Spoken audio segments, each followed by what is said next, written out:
All right. So I periodically host these conversations with the cosmos, and today's conversation was really initiated by Becky. She reached out to me and said, hey, would you be willing to, have a live call where we can talk about what's going on in the universe, in the cosmos, and how we might be able to use that understanding of the energies to help us make sense of things, or to help us find our way in this chaotic time. I'm paraphrasing for you there, Becky. But I really appreciate that nudge and invitation. So thank you for doing that. Thanks for saying yes. Yeah, and thanks for inviting several of your friends to be here. I love meeting new people and sharing it a little broader. And and part of me is I've been struggling, as I know many of us are, to find our balance, find our voice, find how do we make sense out of what's going on in the world. And I'm not going to be able to do that for us. It's not tie it up in a neat package. But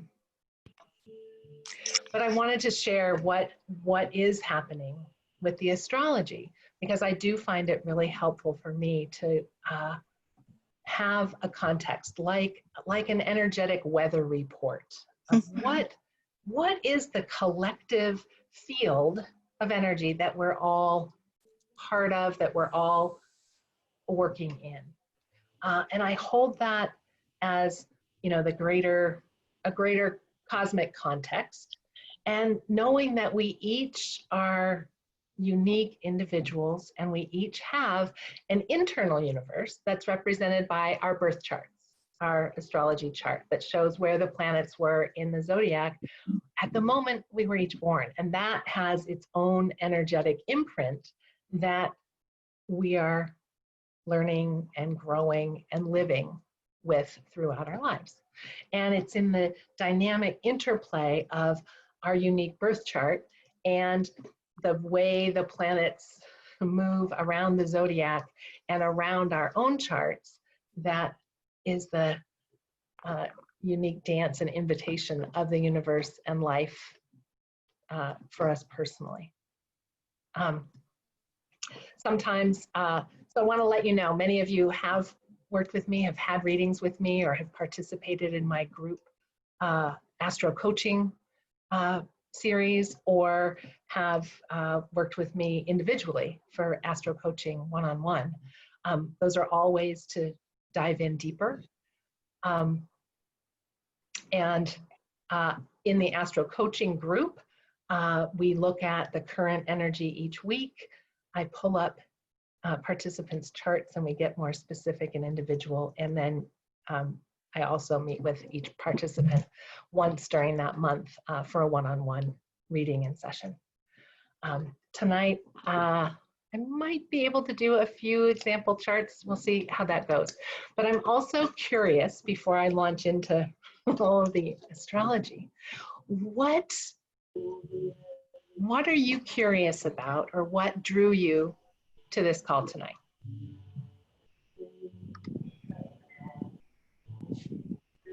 Can I say something? I absolutely adore you. Because you adore me? Oh, thank you. I'm Tivin, can you hear me? Yeah.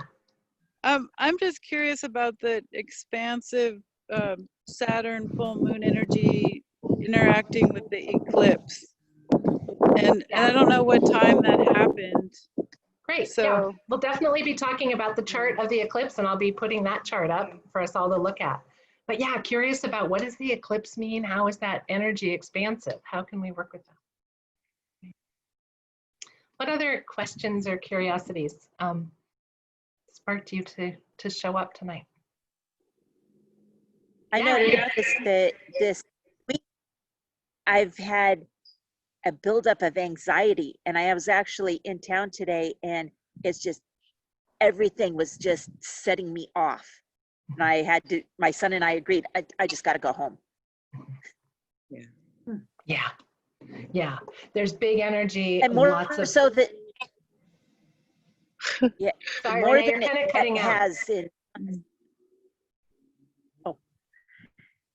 And it's been more than it's happened in months. Yeah. Okay. Yeah. So hopefully in talking about it, you'll have some other way of understanding what you might have been tuning into, what you might have been feeling. Yeah. Yeah. Any other questions or curiosities or things that you're hoping to get out of the conversation tonight? I want to be able to be responsive to what you're interested in, what you're curious about. I can go. Yeah, Caroline. I just finished up my Saturn return. So if you're familiar with that, I feel like I'm kind of a new being anyway. But also, we're kind of in the middle of a revolution, and it's really exciting. And I've been going to the protests in Seattle, and I feel safe. But I mean, just it'd be nice to hear what the universe has to say about this huge, amazing cultural shift we're going through. Yes, thank you. That really well. Yeah, and I'm going to ask, we have a bunch of feedback on the line. Would you mind muting if you're not sharing and then unmute to talk? I want everyone to feel free to contribute and talk, but getting some feedback and some wind noise from those of you who are outside. And welcome, Nicole. Glad you joined us. There she is.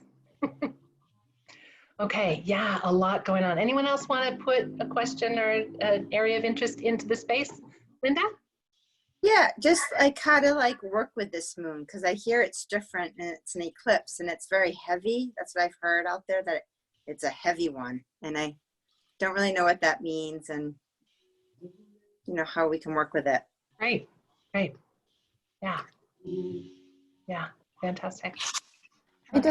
I just wanted to see what we can understand, what you can help us understand about like the alignment of all the planets that are happening right now, with all the turmoil that's happening with everything, things that Caroline just mentioned, things that other people mentioned.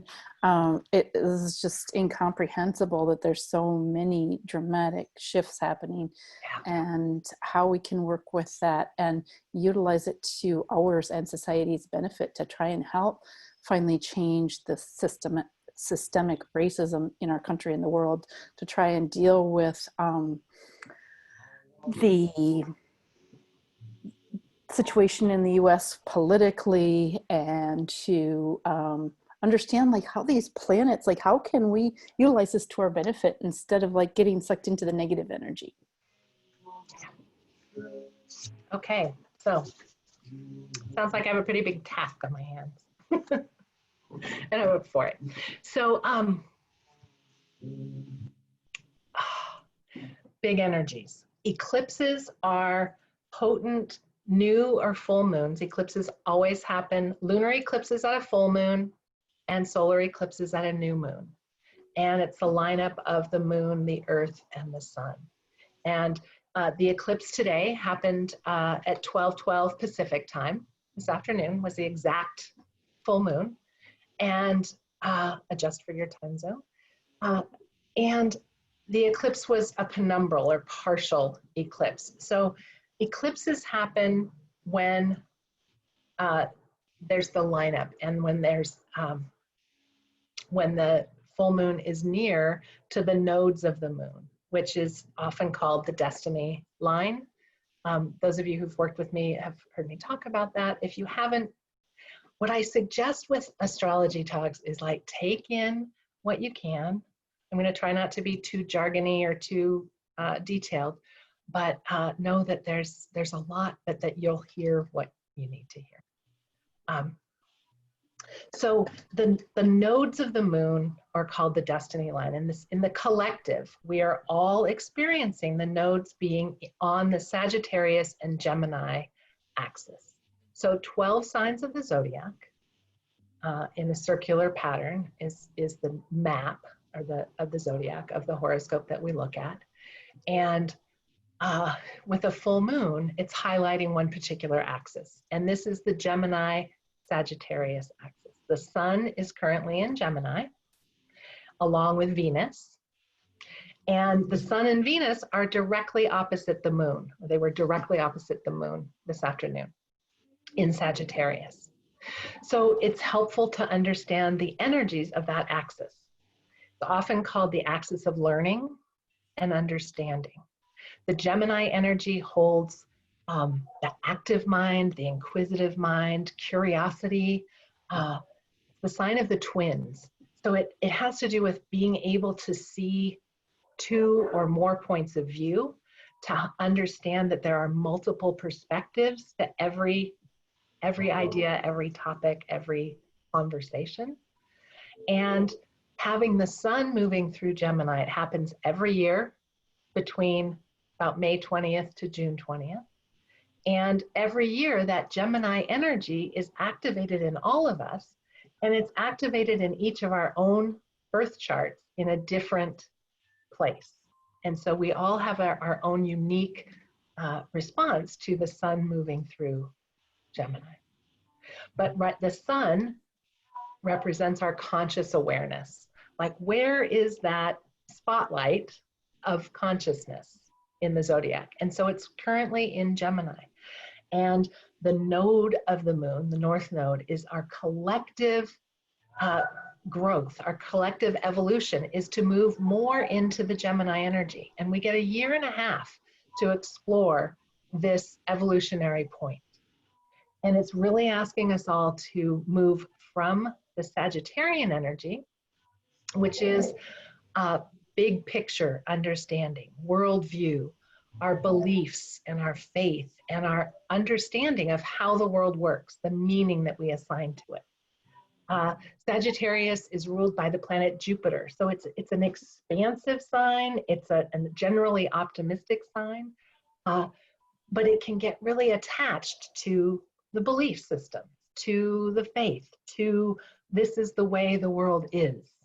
So sort of shadow expression of Sagittarius can be really righteous, really dogmatic, really attached to point of view. And so we're being asked, all of us, to explore what are our beliefs, what is our worldview, and highlighted right now, certainly, what are our beliefs around race and power, right? And being called to the Gemini energy of how can I understand how other people experience this? How can I understand how history has played out? How can I understand what the power dynamics are in race? So I think that's the big invitation that the universe has for us, or sort of our curriculum, our energetic curriculum over the next 1.5 years, is to really explore and release what's no longer working, of holding a worldview or holding our perspectives in that rigid Sagittarius style. And please, if you're a Sagittarius sun sign, this isn't about you. This is about the energy that we all have. We all have all 12 of the signs in our chart, in our being. And it's for all of us to examine that part of us that has that big picture understanding of how the world works, that, you know, sense of what is right, what is just, what is fair, and where do I fit in that? And to really explore that for ourselves, that inner work, and to draw on the Gemini energy of curiosity and mental flexibility and willingness to explore new ideas, new perspectives, to have conversations with people we don't know well or who aren't like us, and to seek that out and to find. Gemini is also social and fun and flirty energy. It's like, think of this time of year in the Northern Hemisphere. It's spring, early summer. It's, you know, school graduations and parties and beginning of summer. It holds that energy too, that it's fun to have new experiences and be social and talk with people. So we can step towards that at the same time we're questioning our beliefs and our worldview. So in terms of what's been happening in our country for a lot longer than this last 1.5 weeks, but that's been really highlighted, it's really time, and it's being brought to our attention that it is time to examine these beliefs and to let go of and change and shift how we operate as a society and how we operate as people around these questions.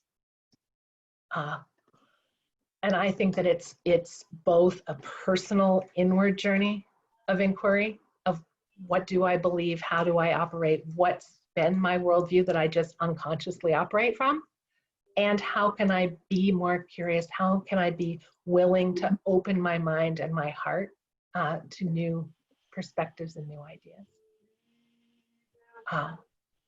So as a personal journey of inquiry and growth, but certainly as a collective and societal process, this is what's up.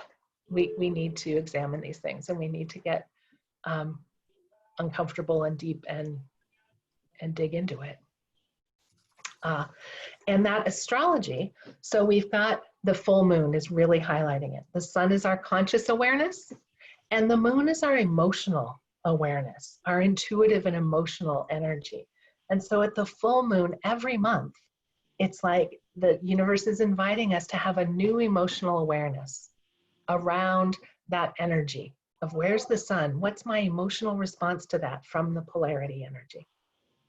So working with the full moon energy over the next couple of days, and it'll be, you know, in the vibe of the full moon for a couple of days, we can work with that by opening, you know, like, let me see something I haven't seen.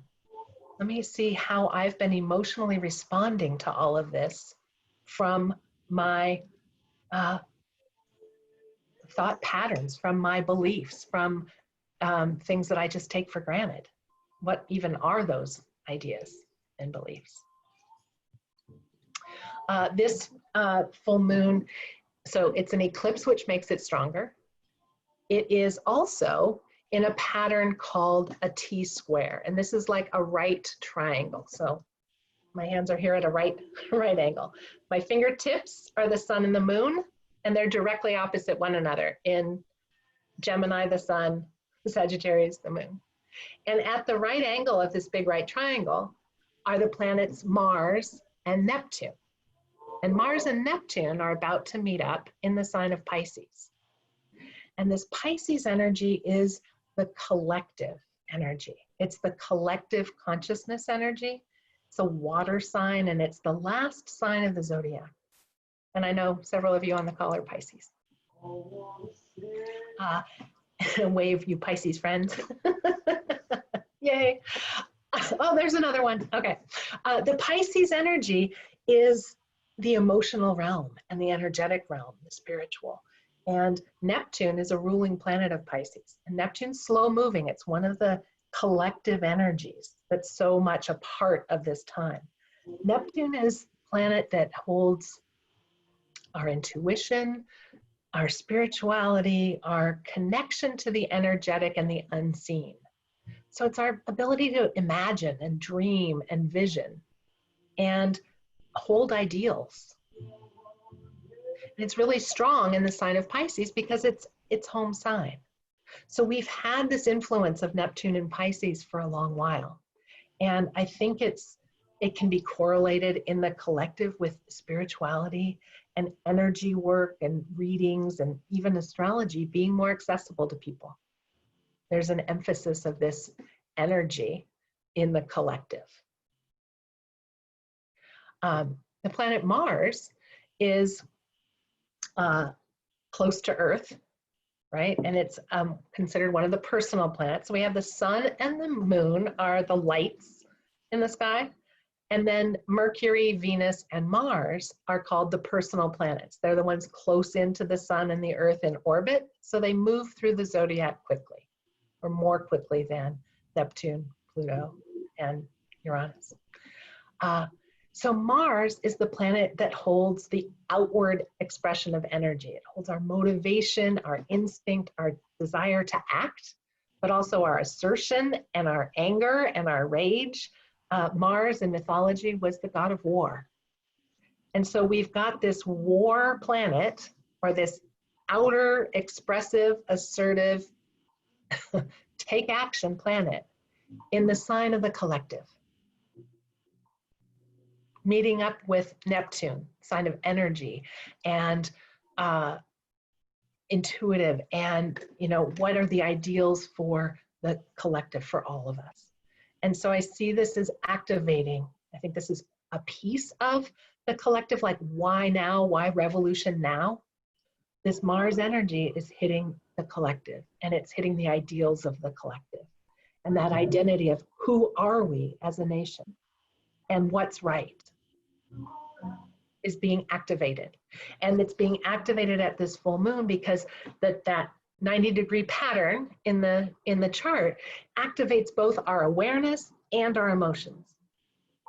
And so that activation, like emotions are running high, idealism is running high, people are willing to risk the virus and the COVID and all of that that's going on in order to stand up for what they believe in. Sagittarius energy, willing to risk it for what they believe is right. So I see that as an energetic backdrop to what's going on now. In terms of I'm going to actually share my screen and show the picture. I think that might help those of us who are more visual. But I lose your faces. So if you have something to say while I'm sharing the screen, just unmute yourself and interrupt me, because I won't be able to see if you're trying to wave and get my attention.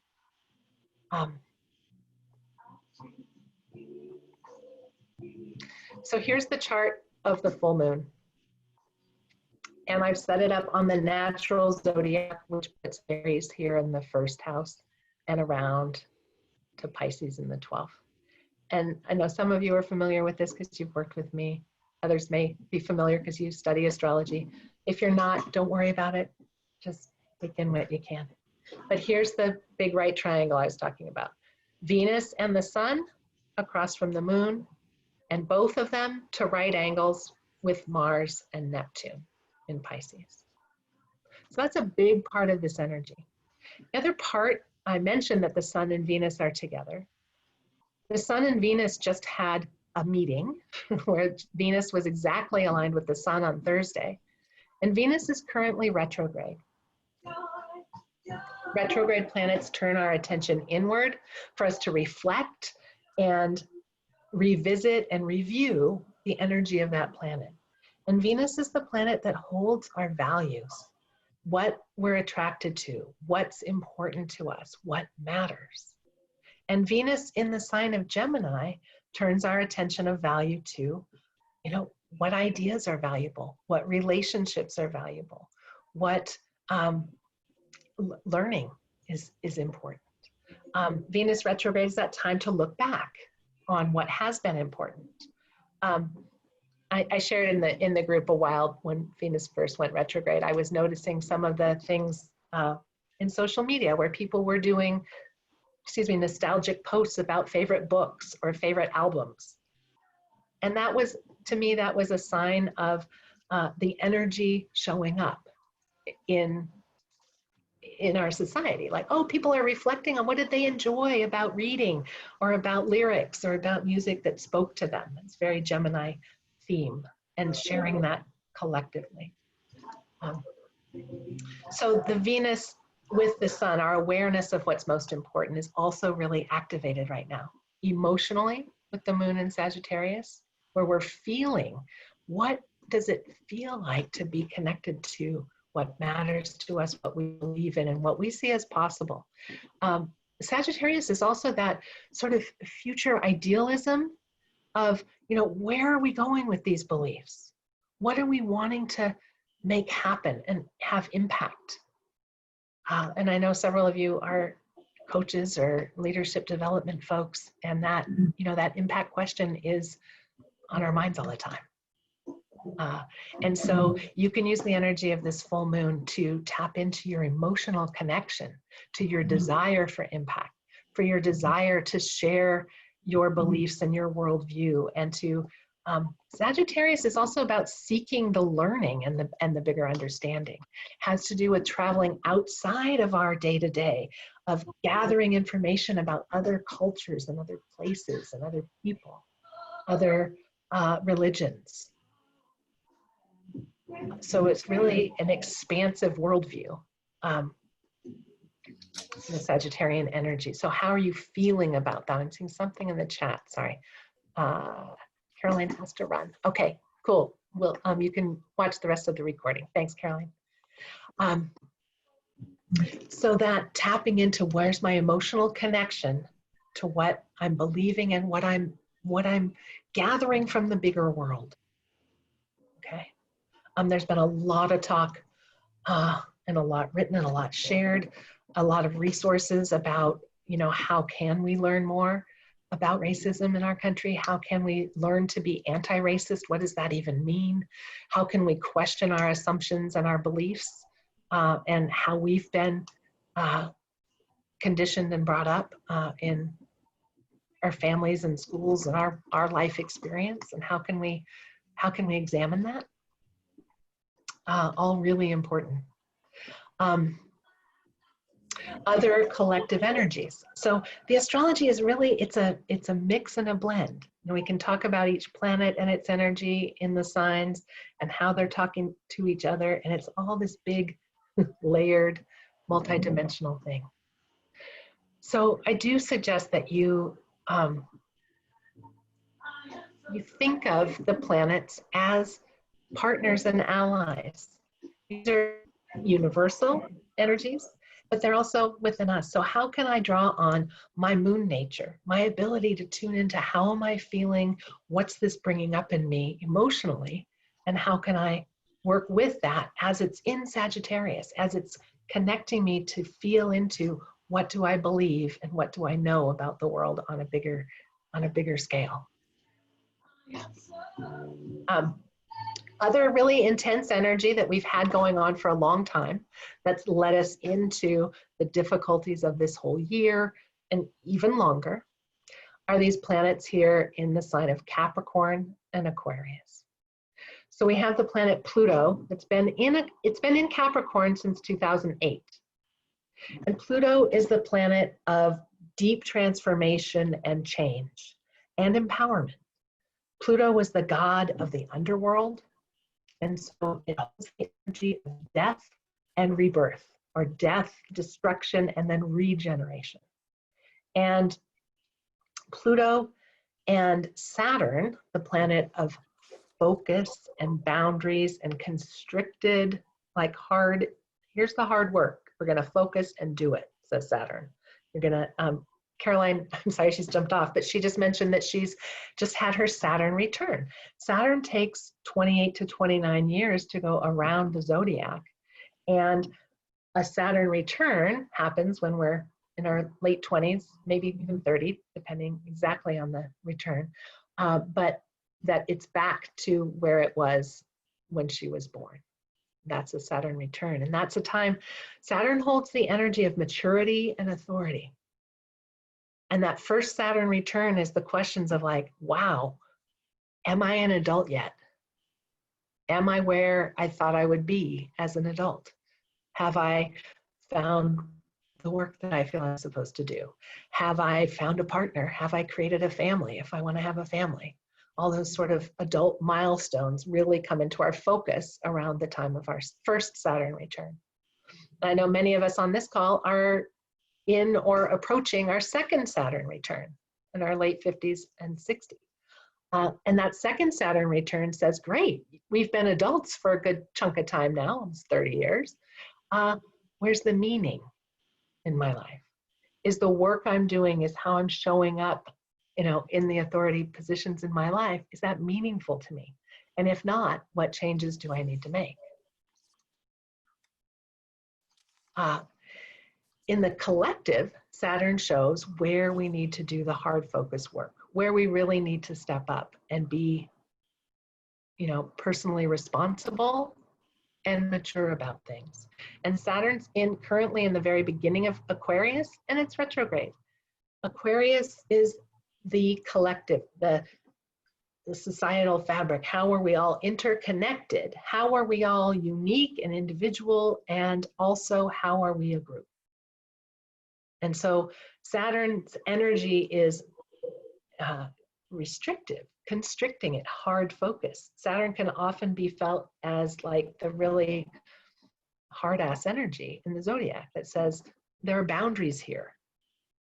And so almost as soon as Saturn entered Aquarius, we entered all of these social restrictions of shelter in place, stay at home, don't gather, all of those rules, which I thought was a pretty stunning example of how Saturn in Aquarius can play out. Saturn's also good about rebuilding energy. Like, what are the forms that we're going to need to put into place? But that'll come when it's in its forward motion again. Jupiter is right here in the mix with Pluto and Saturn. So this is intense, heavy energy of Pluto destroying the structures and foundations that we have in our culture, in our government, schools, banks, government, police. All of it is undergoing a deep transformation that looks a lot like breakdown and meltdown. Okay, and Jupiter is there. Jupiter's the biggest planet in the solar system. Jupiter's the optimism and expansion and magnifying and expanding. Well, it's expanding the breakdown and the restriction and the hard focus of this period we're in. So it's being transformed also. Like Jupiter can kind of be that hopeful, optimistic, expansive, abundant, life in the party energy. But it's being grown and matured and empowered by its interactions here with Saturn and Pluto. All three are retrograde, which means all of those energies are turned within. So this is how we can think about how do we work with it personally. It's looking inward. How am I in my authority? How am I being responsible and mature? Those are questions of Saturn retrograde. Especially around my participation in the groups I'm part of. That can be groups of friends, your community, the country at large, your work. How am I showing up? Mature, responsible, and in authority. Authority meaning I'm in charge of myself. Okay. Certainly, we're looking at how is authority showing up in the outer world, and are we okay with the way that authority is wielding its power? Big questions right now. Big expansive with Jupiter, and big destruction and death and dying of it with Pluto's influence. Can you feel how that can be both an inward part of your journey and what we're seeing in the collective? Okay. The questions for Jupiter retrograde. So within yourself, how am I growing? How am I expanding? What do I feel is possible? Jupiter questions. Where's my optimism? I know a lot of the readings that I've done since this COVID thing, the early weeks of that, it was people coming for like, how can I feel resilient? How can I trust what's possible? How can I find my feet? And we look to Jupiter in the chart. Where is your sense of what's possible and your resilience? Okay. Pluto retrograde questions. We can ask ourselves, how am I transforming? And what in me needs to die off in order for me to grow? What's it time to let go of? Peel away? Kill off? Pluto's not easy. Like, this is deep, dark, night of the soul kinds of questions. And in Capricorn, Capricorn is the earth sign about structural foundation. What are those structures I've created in my life that are not working for me anymore? And how can I dismantle them so that I can rebuild and reconfigure in my life? Not easy stuff. And it's great to be able to come together and have these conversations and to turn to resource people in our life, coaches and therapists and guides and teachers and artists, to help us understand these deeper questions and explore them. but that energy is all really at work. And these 3 planets are being affected by Uranus. And this red line is a aspect called a square, and it's a challenge and a confrontation kind of energy. And Uranus is the planet that shakes things up, that awakens. It's called the Great Awakener. It's the planet that brings in strokes of genius, new ideas, change, sudden change, shaking it up for our awakening, for greater freedom. And Uranus is in Taurus. Taurus is the earth sign, ruled by Venus. Taurus. Taurus, yes. Of course. Of course, right? The earth, the loving life through our senses, hands-on. Chick is a ceramicist, a ceramic artist. And a Taurus. And a Taurus. And you have such a love of beauty and the earth and the natural substances, right? It makes sense. And Taurus energy in all of us is really being shaken up. And we saw this, Uranus entered Taurus, moved from Aries, the fire sign, into Taurus, the earth sign. And when that happened several years ago was when we had so many volcanoes, so many earthquakes, like boom, earth and fire meeting and being shaken up. I think Uranus and Taurus has bring a lot more awakening about climate change and the problems of the earth, really awakening us to our consciousness about what's the state of the earth. And that energy is awakening and working with this Saturn in Aquarius and really challenging and awakening. So again, this energy of awakening to the problems, awakening to the direness of these situations, and what can we do? And that all, to me, fuels that activism, that protesting, that revolution kind of energy. And I don't think it's too strong to call it a revolution. I really think that there's a lot coming to the surface. In addition to Mars and Neptune connecting to this full moon, we also have Mars and Neptune connected to Mercury. And Mercury's here in the sign of Cancer. And I think this energy is really helpful right now. Mercury in Cancer helps us connect our mindset and perception to our emotions. And Cancer, I know there's several Cancers here. Cancer is that emotionally sensitive and responsive energy. It's a nurturing, tending energy. And with the collective Mercury, I think this can help. I think a lot of people aren't in touch with it, but I think it can call us to having that greater sensitivity to what people are feeling. And I think that's including it too. I think we're actually feeling it, the injustice, the pain, and being willing to perceive that's what's going on. And Mars is activating it. It's connected to the Mars. It's also connected to Chiron and Aries. The Chiron archetype is the wounded healer. And the wounded healer in Aries is a wound of identity. And is it okay to be who I am? Is it okay to express myself and really truly be myself? Which I think is a core question with Black Lives Matter. Is it okay to be Black? Is it okay to express the injustices? Is it okay to question the establishment and the policing and the government and the rules? Is it okay to express that anger and rage? And Chiron is a healing force that first exposes the wound. And as a collective, we're having to look at those wounds of identity. And this is not new, but it's really brought to the surface in this current astrological energy.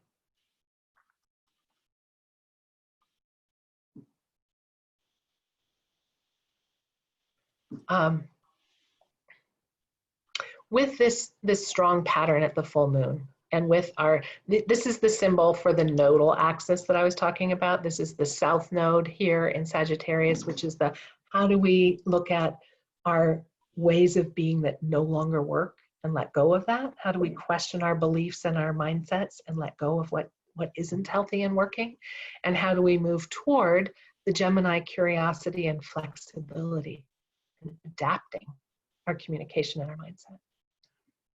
And then the pattern here to Pisces. And a way to work with this dynamic tension is to also call in and include the fourth point that's missing. And in this case, it's Virgo energy, which would make this a perfect square. So if we had a point over here in Virgo, this would be all of the mutable signs or the adaptable signs, Gemini, Virgo, Sagittarius, and Pisces, would all be represented.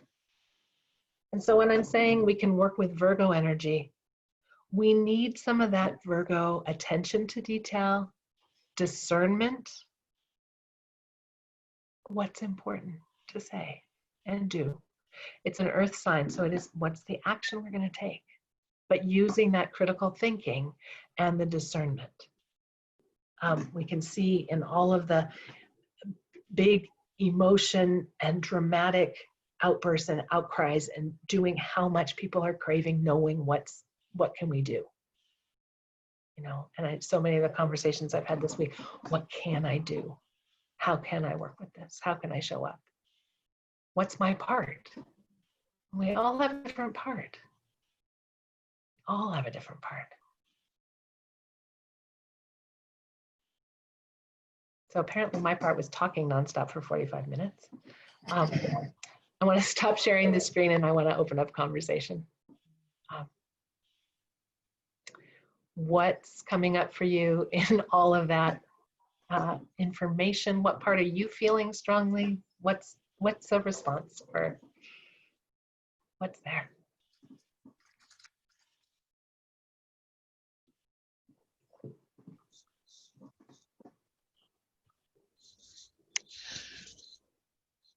Well, I have to say, everything you just said just gives me hope, actually. Like always, for me, seeing this play out in the planets makes me feel like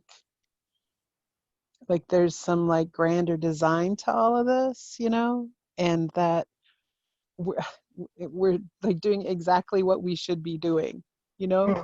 Like no matter how it looks on the ground, how intense it is, it's like there's these larger forces that are playing out to take us to, I must have like a lot of, is it Jupiter or Uranus? I'm like always hopeful, you know, Yeah. like that are, Yeah. you know, all of this ugliness taking us to some like better place, you know. Yeah. And it's always a shame that it has to get this extreme, but that we finally do it right this time, you know, we can actually like shift in a major way and go someplace different. Yeah, I got sound coming in here. I'm gonna have to close out. Yeah. Thank you, Erin. Yeah, that's how it feels to me. I always feel like, oh, there's motion and I believe it's calling us, right, for our growth, for our evolution, for our for the better, you know, and that the energies can be ways that we can call ourselves to engaging with life and engaging with each other and the energies. It also gives me hope that the planets keep orbiting around, and so they keep moving through the different energies, and we're not stuck in this one really intense feeling for very long. Like a couple of days, the moon's going to move on into Capricorn, and that'll give us a more settled feeling of like, oh, I can do something practical. I can take just the next right step. The thing you were, yeah, sorry, the thing you were saying about if we brought Virgo in, I thought was really interesting because it seems like, you know, we've got the whole mobilization like on the ground around, you know, social justice and reform.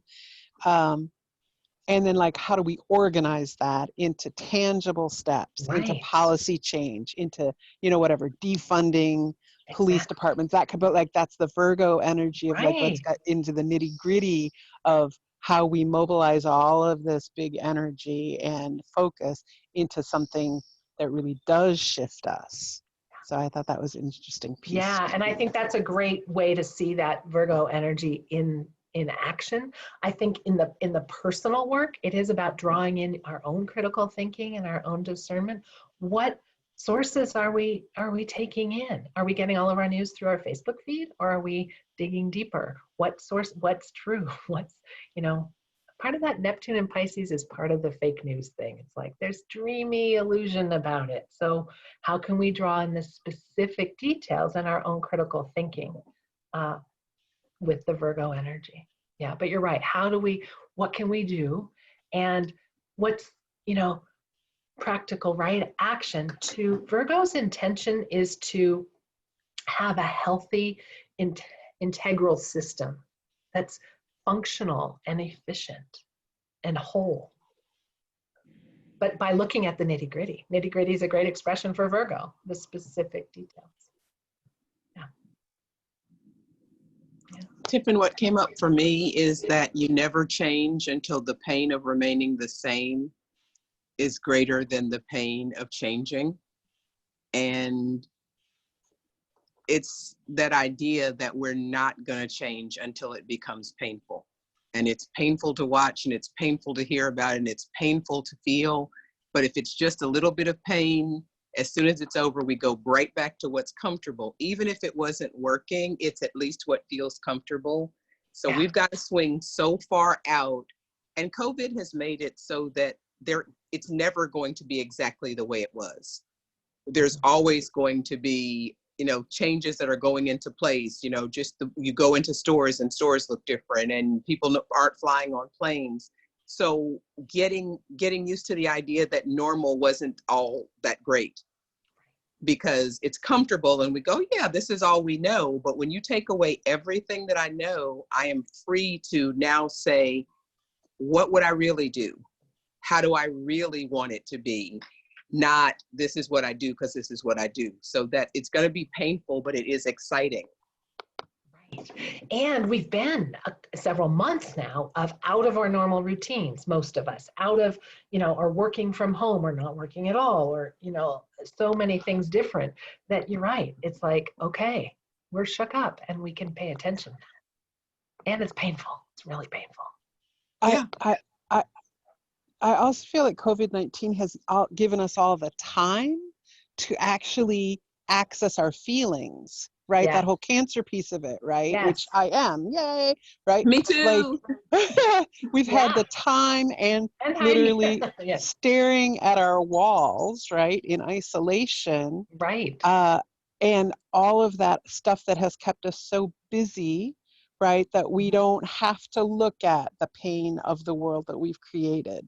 And then COVID-19 comes around and we're just all in it, right? We're feeling our own fear, which then allows us to feel the fear of people who aren't like, like there's just a whole, like a level of identification. Right. I think that's happening, but it wouldn't have happened without COVID. Right. No, and there's been this is the first world crisis that affects everyone on the planet. The COVID thing is like, oh, we are all in this together. We are all in it. And but to speak to someone brought in like, what is all this anxiety, and like anxiety like we've not felt before. It's like, yeah, we haven't. And I so much worry of what does all of this gathering, and I'm hoping that it hasn't been this huge infection and spread of COVID for people who are protesting and gathering. Like, so just a big, I've been worrying about it since Mother's Day weekend when people all gathered with their families. And then Memorial Day weekend, let's have a party. And I'm like, no, not yet. So I relate to that anxiety about that. But I think it's like it also, like you're saying, Erin, time to feel it and think and be with ourselves to go, no, people are stir crazy too, in a way, like we got to do something. So, and maybe that's like enough people, a critical mass, who are willing to say, yeah, this is not working. And politics aside, but there's, strong feelings and rigid opinions on all sides that are really coming to a head. Yeah. It seems. But I wanted to, that anxiety feeling, I think, Renee, you're the one who brought that that up at the beginning. Every month with the build up to the full moon, we can feel that emotional pressure building and building and building. And then with the full moon, then there's a release, and it follows like the light of the moon, or how much is reflected on the face of the moon, and then starts to wane or release. And so working with the cycle of the moon and tuning into that, like I think you can choose to partner with that energy of the moon and to know that, oh, the emotional intensity can now release. Yeah. I see your little hand. Is that a symbol that you want to talk? Good. Okay, I haven't seen that little icon. So it seems like I'm personally looping in this shakeup. Like I was already starting to shake up, and then COVID happened, and that really shook it up. And so then the external was shaking up, which then led to more internal shakeup, and the more internal shakeup, the more it's kind of like this internal external looping. And as each week goes by and new issues come up in the collective, it's another internal shakeup for me. yes, And it's quite fascinating. yes, And I'm kind of really feeling for me that this was needed. Everything was getting pretty stale, not functioning well, everything, you know, and so there always has to be the destruction before, and the shakeup before the new can be born. Yeah. And I feel like I'm being reborn in my own life, and hopefully our collective country is moving. So I always call it the pregnant void. We're in kind of like this pregnant void, and we don't really know what's gonna pop out, whether it's gonna be a boy or a girl, or you know, we don't know what's gonna pop out, but we know something is growing. yeah, And moving and shifting. yeah. Well said. And there is that inner outer, there is that rhythm to it. And the way the zodiac is, it alternates outward yang energy and more inward yin energy. So there's a natural flow. And then how all of this is interacting with our own personal charts, it will, you know, inform more how are you responding and what are the opportunities for your own growth. With the full moon at 15 degrees of the mutable sign, so 15 Gemini to 15 Sag, and then Mars being at 15 Pisces. If you were born as a Pisces, Virgo, Sagittarius, or Gemini around the 7th of the month, this is affecting planets for you directly, your sun. Yeah. For those of us born in the mid-60s, this is touching our Virgo planets of Pluto and Uranus in the middle of Virgo, is directly impacted. And if you are born on the 7th of any of the signs, it's more personal to you because your sun is in direct conversation with the sun and the moon and Mars at this time. The other thing somebody mentioned to me who is really into astrology, he said I guess the astrology of the United States is very similar right now to how it was during the American Revolution. So the country does have a chart as well, and they determined that the country, the country was born at, whenever 1776. And that chart of that signing of the Declaration is considered the US chart. And what's so potent right now is that Pluto, the planet of destruction and regeneration, empowerment, death, rebirth, has a 248-year cycle. And so the US is having a Pluto return. Like I talked about the Saturn return, the US is having a Pluto return. And that to me is very much revolution energy as well. Something has to die off or be killed off or be peeled off or be undone so that there can be a new cycle, a new empowered cycle. Thanks for adding that in, Chick. That's, yeah. Yeah. When he told me Yeah. that, I thought, oh, wow, that makes a lot of sense. Yeah, and I know, Becky, you sent me that meme of like, oh, this planet's, you know, the Pluto in the chart, and I didn't check those dates, but there are astrologers who really focus more on the collective and the historical to look at, like, okay, the astrology at that time, and this is what was happening in the Earth. Astrology, one of the tenets is that you say, as above, so below, and so within, so without, or as within, as without. That it's not necessarily causal, but it is correlated, these things that we can notice and feel into. Well, and it was just, I mean, if those things that I saw are true, you know, that the last time Saturn was in Aquarius was during the Rodney King riots. Mhm. And the last time Pluto was in Capricorn was during the American Yeah, Revolution. those two are true. The Rome and Neptune, I'm not sure of. Rome and Neptune. Okay. Yeah. But supposedly we're having all three right now. And I'm just like, holy cow, that's like intense. And, you know, when you were saying that about the 4 different signs, one of which was Sagittarius, and then being born around the 7th, I don't know how close to the 7th, like 3 days on either side. Yeah, yeah. And then in the 60s, I'm like all 3 of those. So I'm like, okay, no wonder I'm So feeling. that tells us that this outer configuration of the transits of the planets in the collective are personally touching your chart and activating. Why this is so alive for you. Why you're drawn to this conversation and wanting to know. You know, and I know we're going to have a chance to talk one-on-one and really look at that. Yeah. But yeah, can feel it. Oh.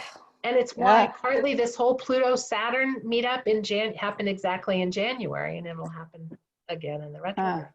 So our friends who are Capricorn and Cancer have been feeling it really intensely the last several years.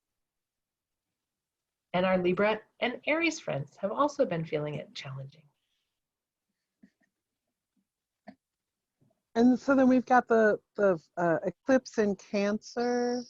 Yeah, so we're in what's called an eclipse season. And we normally have several in a year. So we have this full moon as the beginning with this lunar eclipse in Sagittarius. The new moon in Cancer will be a solar eclipse. Not a total like we had a few years ago, but it's still a solar eclipse. And then the following full moon in Capricorn will be another lunar eclipse. And it's the final eclipse in Cancer, right, in July this year, right? It's like the end of what, the 18-month whatever cycle that is, right? Right. And the United States is a Cancer, right?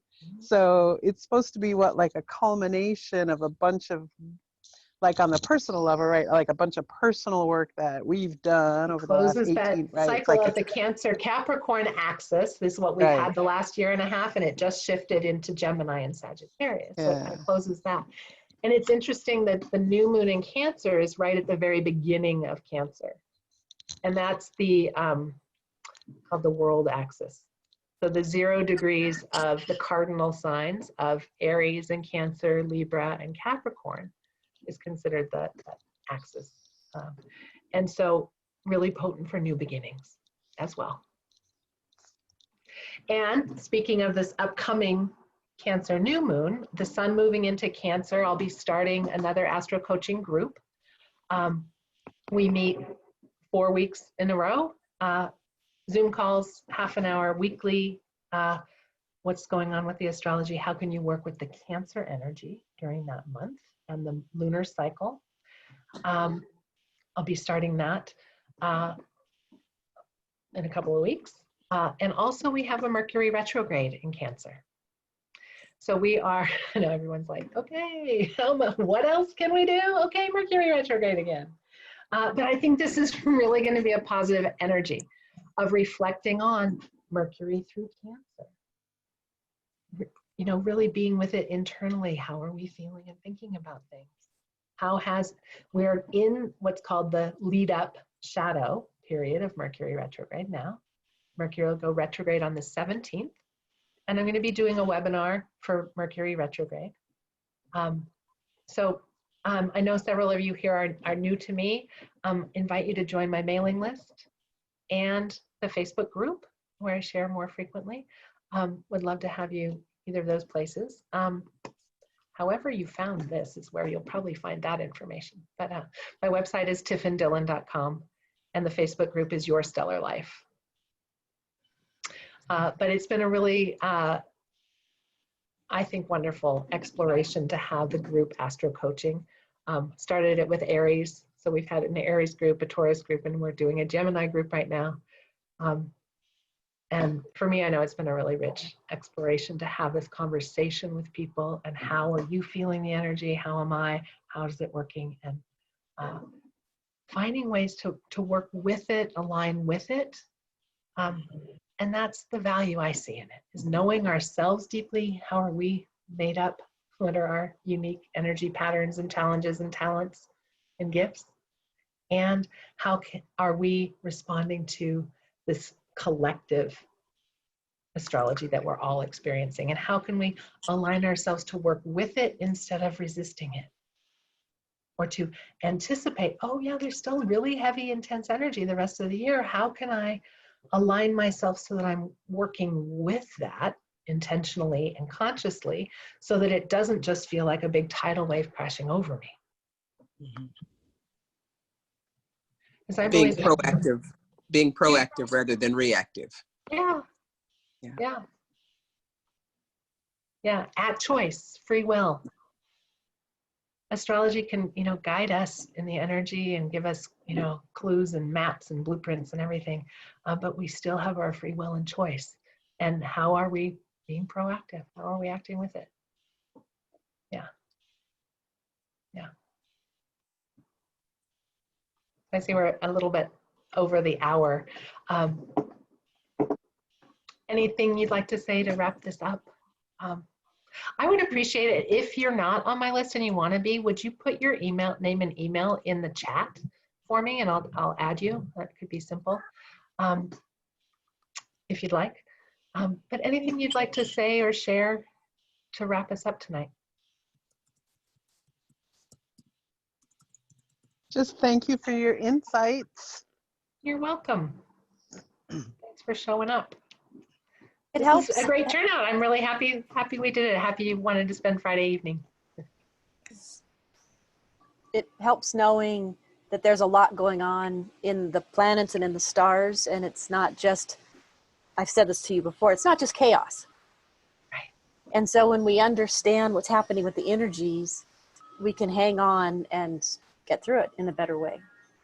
And I also like collecting with other people, like-minded people. So we've sat here together and we're not in this alone. So I love the connection. Right. So thank you. Right. I love that too. And so, in the Astro Coaching group, it's smaller and there's more time for one-on-one looking at your charts and sharing experience. Oh, I do have to tell you, Tiffin, it's my 10-year-old grandson now writes out intention statements, and he knows it's the full moon tonight. So he's trying to figure out if his mom's going to bring him back so we can go on the front porch and do our full moon intention ceremony and burning. And I told him we'd be okay if we waited till Sunday, but I love him. He's excited about that. That's really exciting. I love that too. And I love seeing that the youth and the teens and the young adults are getting so involved and so stirred up and so active in the current climate. And there's also a lot of them are really interested in astrology. This spring I've done a lot of readings for 18 to 20-year-olds, and I'm loving that. How cool. Yeah. So good to see you. Some of you I haven't seen for a while. It's good to see your faces again. And I appreciate new folks taking a chance and jumping in and joining us. Thanks, Tiffin. Thank you. Tiffin. So glad you you. could be here. Bye-bye. Thanks, Tiffin. Yeah, thanks. Thank you. Bye. Thank you. Bye. I put comments in the chat, Tiffin. Thank Yeah, you. I will I A will few check people it out. did too. I will check it out. Thank you so much. Bye. Learn- Thank you so much. Bye. Learned a lot. Thank you. Thank you. Thank you. Thanks, Tiffin. You're welcome. Good to see you. You too. Bye-bye. Bye. There's the chat. Hey, Erin.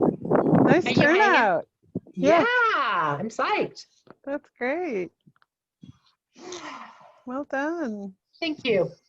Thank you. It was good to have that.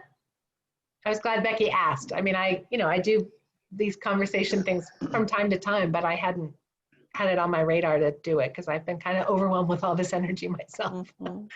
Yeah. I swear to God that every time I get on one of your calls, I get like a phone call or something. I missed like Oh. the first 20 minutes. I had to exit, Oh, but I came back.